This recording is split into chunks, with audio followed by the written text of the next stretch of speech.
Uncle വിഷമിക്കണ്ട. അച്ഛനിപ്പോ നല്ല improvement ഉണ്ട്.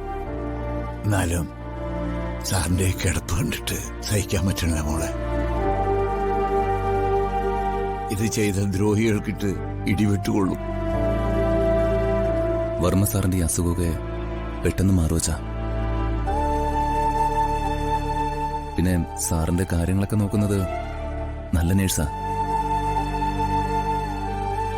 ഹോസ്പിറ്റലുകാരെ കൂടെ അയച്ചതാ സിസ്റ്റർ പവിത്ര.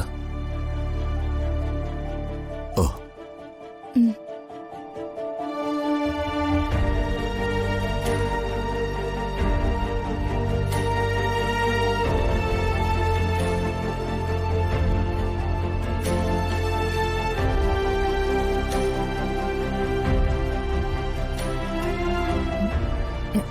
എന്താ അങ്കിൾ?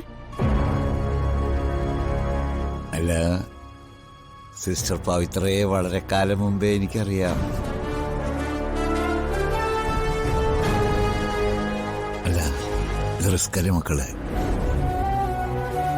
ഈ റിസ്ക് ഞങ്ങൾ ഏറ്റെടുത്തിരിക്കുന്നത് സാറിന്റെ ജീവൻ തിരിച്ചു പിടിക്കാനാ.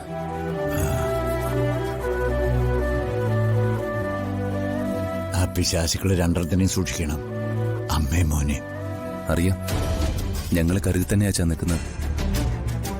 നിങ്ങളിൽ ഒരാളെപ്പോഴും ഈ പരിസരത്ത് തന്നെ ഉണ്ടാവണം. ഉണ്ടാവും. ഉറക്കത്തിൽ വരെ ഒരു കരുതൽ വേണം മാഡം. ഞാൻ സൂക്ഷിച്ചോളാം വേണുട്ടാ. ദൈവമേ, നീ തന്നെ കാത്തോളണേ. എന്തായാലും ഇത് ദൈവിക പദ്ധതിയാ. വർമ്മ സാറിന്റെ ജീവൻ തിരിച്ചു കിട്ടും, നഷ്ടപ്പെട്ട ജീവിതവും തിരിച്ചു കിട്ടും.